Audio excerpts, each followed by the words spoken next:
तकनीक ने ना इंसानी जिंदगी में एक तरह से सुविधा के रूप में एंट्री ली थी, लेकिन आज अगर हम देखें तो एक औसत स्मार्टफोन यूजर दिन के लगभग 6 से 7 घंटे केवल एक चमकती हुई स्क्रीन को घूरने में बिता रहा है। हाँ बिल्कुल, और ये कोई साधारण बात नहीं है। वही तो, ये कोई साधारण बुरी आदत नहीं है, बल्कि करोड़ों डॉलर के एल्गोरिदम्स द्वारा इंसानी दिमाग की न्यूरोबायोलॉजी का एक बहुत ही व्यवस्थित और सोचा समझा हैक है।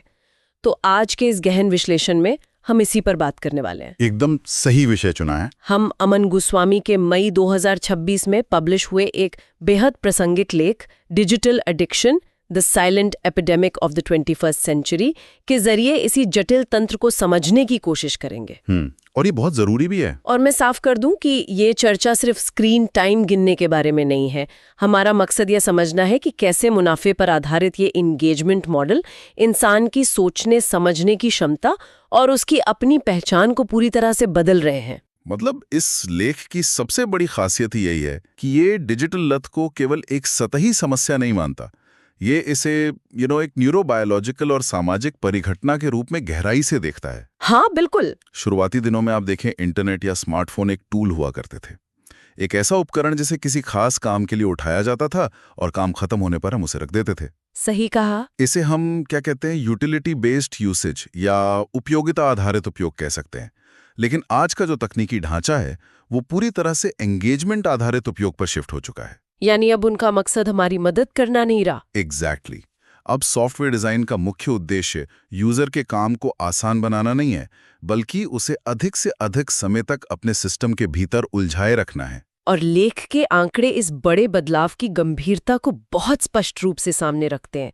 मतलब गजब है, भारत में 750 मिलियन से अधिक स्मार्टफोन यूजर हैं और इनका औसत स्क्रीन टाइम 6 से 7 घंटे हर दिन का है। बाप रे, ये बहुत ज्यादा है। हाँ, और पश्चिमी देशों की स्थिति तो और भी विकट है। अमेरिका और यूरोप में ये आंकड़ा 7 से 9 घंटे तक पहुंच चुका है। 9 घंटे मतलब दिन का 1/3 हिस्सा। बिल्कुल।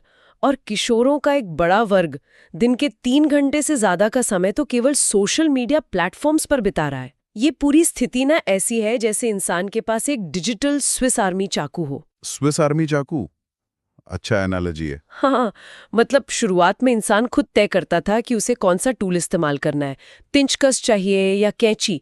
लेकिन आज वो चाकू खुद बता रहा है कि क्या काटना चाहिए और कब तक काटना चाहिए। क्या बात है, बहुत सही कहा। और फर्क सिर्फ इतना नहीं है कि चाकू ये बता रहा है कि क्या काटना है। असल फर्क ये है कि हर बार जब उस चाकू को खोला जाता है, उसका आंतरिक डिजाइन इस तरह से बदल चुका होता है कि उसे बंद करना लगभग नामुमकिन लगने लगे। वहीं से वो एडिक्शन शुरू होता है। बिल्कुल, यहीं से एडिक्शन या लत का वो दायरा शुरू होता है जो सामान्य स्क्रीन टाइम से काफी अलग है।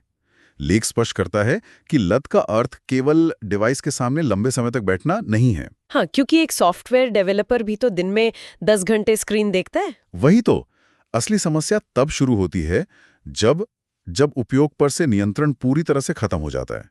जब काम, रिश्ते और सेहत जैसी वास्तविक जीवन की जिम्मेदारियों पर नकारात्मक असर पड़ने के बावजूद कोई लगातार ऑनलाइन रहता है। और ऑफलाइन होने पे बेचैनी होती है। हाँ, जब वो डिवाइस से दूर होता है तो जो विड्रॉल सिम्टम्स या गहरी मनोवैज्ञानिक बेचैनी पैदा होती है, वो इस डिजिटल लत का सबसे स्पष्ट संकेत है।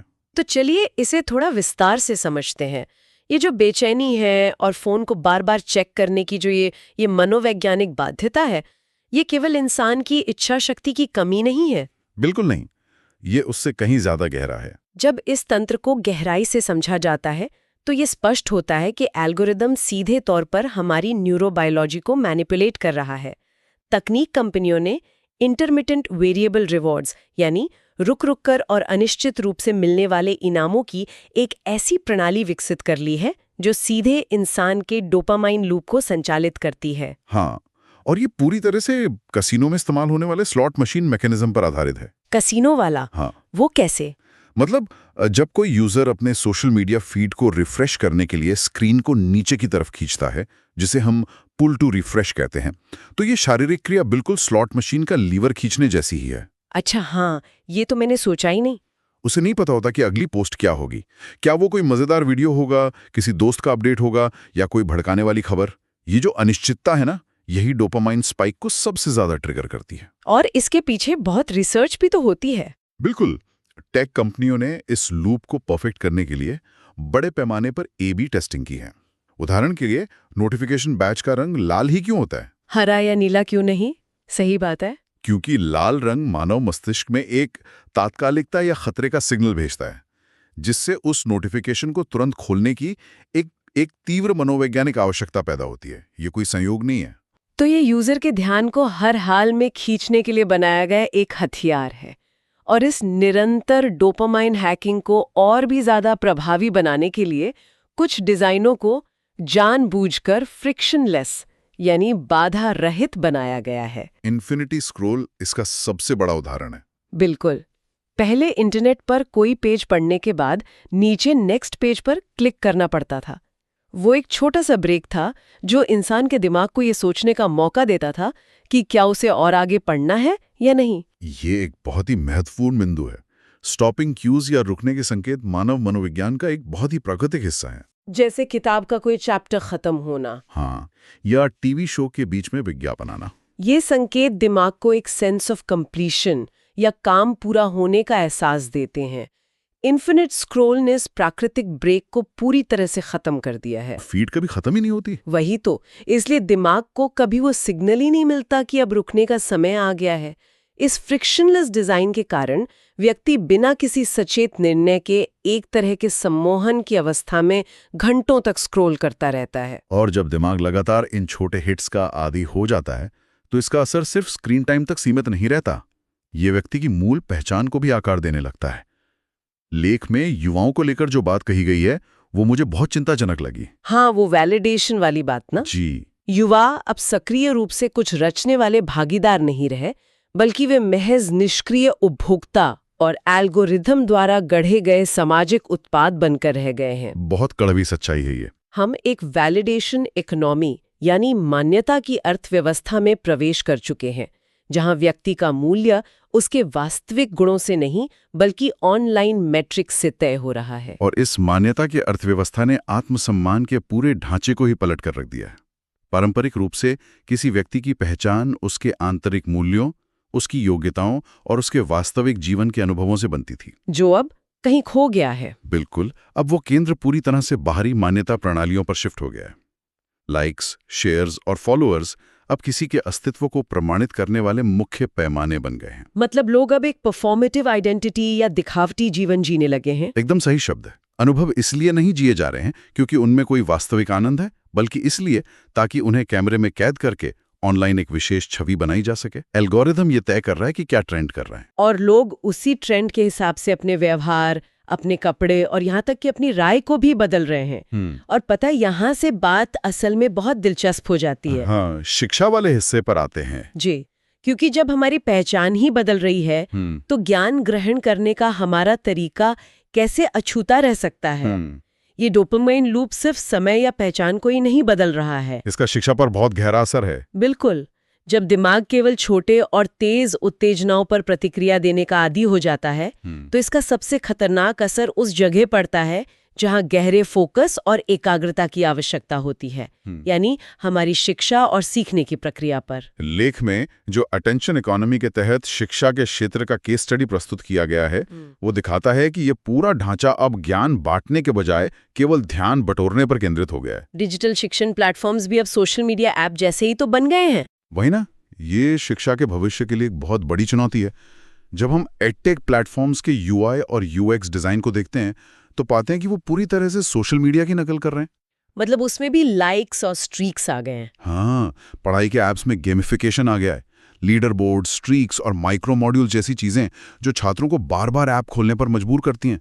जब प्लेटफॉर्म का मुख्य उद्देश्य छात्रों को ऐप पर अधिक से अधिक समय तक बनाए रखना हो जाता है तो कंटेंट की वैचारिक गहराई अपने आप कम होने लगती है।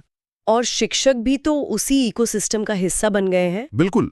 शिक्षक या कंटेंट क्रिएटर्स को भी अब एल्गोरिथम को संतुष्ट करना है, इसलिए वो जानकारी को छोटे, मनोरंजक और आसानी से पचने वाले वीडियो में बांट देते हैं। इसे ही लेख में सुपरफिशियल लर्निंग या उथली शिक्षा कहा गया है। लेकिन यहाँ इस मुद्दे पे थोड़ा आलोचनात्मक होना भी तो जरूरी है ना। क्या ऐसा नहीं हो सकता कि हम केवल इस नए बदलाव से घबरा रहे हो? कैसे? मतलब आप क्या सोच रही हैं? मेरा मतलब है तकनीक ने निस्संदेह शिक्षा की पहुंच यानी एक्सेसिबिलिटी को उस स्तर तक बढ़ाया है जिसकी कुछ दशक पहले हम कल्पना भी नहीं कर सकते थे। As right. आज दूर दराज के इलाकों में बैठा कोई भी इंसान दुनिया के बेहतरीन लेक्चर्स अपने फोन पर देख सकता है। ये बात तो है। प्लेटफॉर्म्स का भी यही तर्क है कि वे शिक्षा को लोकतांत्रिक बना रहे हैं। तो क्या हम किसी विषय की गहराई को समझने और केवल मनोरंजित होने के बीच के फर्क को भूल गए हैं? देखिए, पहुंच का विस्तार होना निश्चित रूप से एक बड़ी उपलब्धि है और इस पर कोई विवाद नहीं है, लेकिन हमें डिलीवरी और रिटेंशन के बीच के बारीक अंतर को समझना होगा। वो कैसे? ज्ञान की पहुंच लोकतांत्रिक हो गई है, लेकिन जिस तरह से उसे प्रस्तुत किया जा रहा है वो हकीकत में शिक्षा को एंटरटेनमेंट में डाइल्यूट कर रहा है।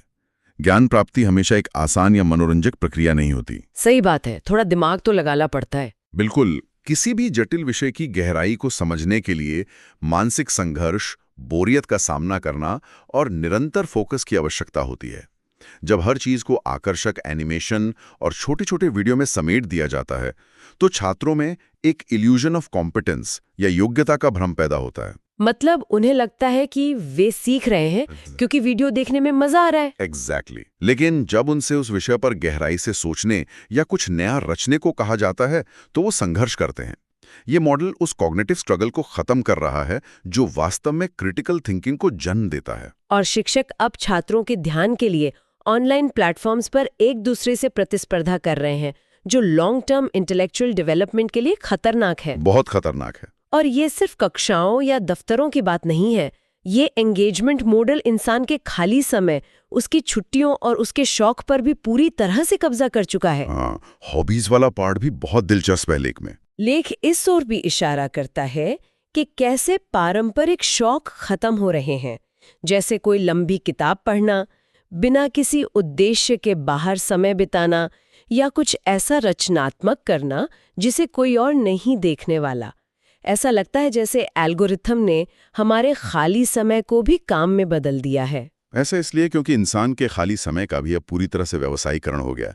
एक समय था जब शौक को आंतरिक खुशी और मानसिक शांति का स्रोत माना जाता था। बिल्कुल, लोग अपने लिए पेंटिंग करते थे या गिटार बजाते थे। लेकिन वैलिडेशन इकोनॉमी ने इस धारणा को जड़ से बदल दिया है।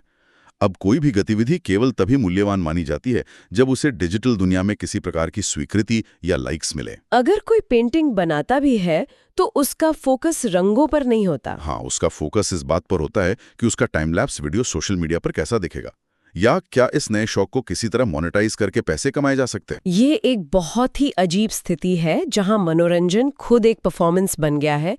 लोग आराम करने के लिए भी एक तरह का मानसिक श्रम कर रहे हैं, मतलब एल्गोरिदम के लिए बेहतरीन कंटेंट बनाने का श्रम। और इस मान्यता को पाने की अंधी दौड़ में उस काम के प्रति जो सच्ची रुचि या जेन्युइन इंटरेस्ट होता है वो पूरी तरह से नष्ट हो जाता है।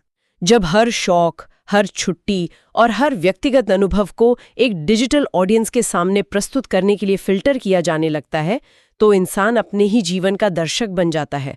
वो वर्तमान पल को जीने के बजाय बस एक डिजिटल आर्काइव तैयार करने में लगा रहता है।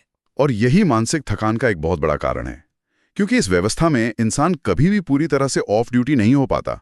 उसे हर पल ये चिंता सताती है कि वो कोई ट्रेंड तो मिस नहीं कर रहा या उसका डिजिटल अस्तित्व कहीं पीछे तो नहीं छूट रहा। तो ये ढांचा इंसान के दिमाग से लेकर उसकी शिक्षा, उसकी पहचान और उसके खाली समय तक हर चीज को अपने मुनाफे के हिसाब से ढाल रहा है। इस पूरी परिघटना की गहराई को मापने के बाद ये एक स्वाभाविक सवाल उठता है कि क्या हम पूरी तरह से इस तकनीकी मैट्रिक्स के गुलाम हो चुके हैं या वापसी का कोई रास्ता है? अगर हम इसे बड़े परिप्रेक्ष्य से जोड़ें तो लेख बहुत ही संतुलित दृष्टिकोण अपनाता है और स्पष्ट करता है कि निराशा में डूबने की आवश्यकता नहीं है। मतलब कोई उम्मीद बाकी है? बिल्कुल। तकनीक अपने आप में कोई अंतर्निहित बुराई नहीं है, यह सिर्फ एक उपकरण है। समस्या उस बिजनेस मॉडल में है जो इंसान के ध्यान का शोषण करता है। इसके समाधान के लिए एक मल्टी स्टेक होल्डर रिस्पॉन्स या बहुहित धारक दृष्टिकोण की आवश्यकता है। ये केवल किसी एक व्यक्ति की इच्छा शक्ति पर निर्भर नहीं हो सकता। नहीं, सबसे पहले व्यक्तिगत स्तर पर डिजिटल मिनिमलिज्म को अपनाने की जरूरत है। इसका मतलब सभी डिवाइस को फेंक देना या तकनीक का पूर्ण बहिष्कार करना नहीं है। तो फिर क्या करना चाहिए? इसका अर्थ है इंटेंशनल यूज या इरादतन उपयोग। डिजिटल वेलबींग टूल्स के माध्यम से अपने व्यवहार को ट्रैक करना, नोटिफिकेशन बंद करना और ये तय करना कि तकनीक का उपयोग कब और कैसे करना है। और पारिवारिक स्तर पर भी ये बदलाव उतना ही महत्वपूर्ण है। डिवाइस फ्री जोन बनाना एक बहुत ही प्रभावी कदम हो सकता है। जैसे डाइनिंग टेबल पर फोन का इस्तेमाल ना करना। हाँ, या सोने से 1 घंटे पहले स्क्रीन को बेडरूम से बाहर रखना। और सबसे अहम बात, बच्चों में शुरुआती दौर से ही इन एल्गोरिदम्स की चालबाजी के बारे में जागरूकता लाना, ताकि वे समझ सकें कि स्क्रीन पर जो कंटेंट उन्हें परोसा जा रहा है वो तटस्थ नहीं है। और अंततः नीति निर्माताओं की भूमिका सबसे निर्णायक है। इस समस्या को अब केवल एक व्यक्तिगत कमजोरी के रूप में नहीं देखा जाना चाहिए। ये एक सार्वजनिक स्वास्थ्य समस्या है, जैसे तंबाकू या जंक फूड के मामले में होता है। एकदम सही कहा आपने। ठीक वैसे ही जैसे समाजों ने तंबाकू या जंक फूड के विज्ञापनों को लेकर कठोर नियम बनाए हैं, वैसे ही उन तकनीकी डिजाइनों को भी नियंत्रित करने की आवश्यकता है जो जानबूझकर लत लगाने के लिए बनाए गए हैं। इन्फिनिट स्क्रॉल और ऑटो प्ले जैसी चीजों पर रोक लगनी चाहिए। हाँ, इन डार्क पैटर्न्स जैसे डिजाइनों पर कड़े नीतिगत नियम लागू होने चाहिए। इसके साथ ही समाज में मानसिक स्वास्थ्य के बुनियादी ढांचे को मजबूत करना होगा, ताकि इस लत के शिकार लोगों को सही मदद मिल सके। तो इस सब का क्या मतलब है? इस पूरे विश्लेषण को अगर समेटा जाए तो निष्कर्ष यही निकलता है कि तकनीक का मूल उद्देश्य इंसान की क्षमताओं को बढ़ाना और उसे सशक्त बनाना था, न कि उसे अपने फैसलों के लिए एल्गोरिदम का मोहताज बनाना। बिल्कुल। समस्या हमारे स्मार्टफोन में लगे उस कांच के टुकड़े में नहीं है, बल्कि उस स्क्रीन के पीछे चल रहे आर्थिक ढांचे में है, जो हर कीमत पर इंसान के ध्यान को बंधक बनाए रखना चाहता है। ये एक सचेत लड़ाई है जिसे समाज के हर स्तर पर लड़ा जाना है। अगर इंसान अपने ध्यान पर नियंत्रण खो देता है तो वह अनिवार्य रूप से अपने जीवन की दिशा पर नियंत्रण खो देता है। तकनीक को हमारी शर्तों पर काम करना चाहिए, न कि हमें तकनीक के शर्तों पर जीना चाहिए। लेख के अंत में एक बहुत ही प्रभावशाली विचार है जो पूरे विषय का सार प्रस्तुत करता है।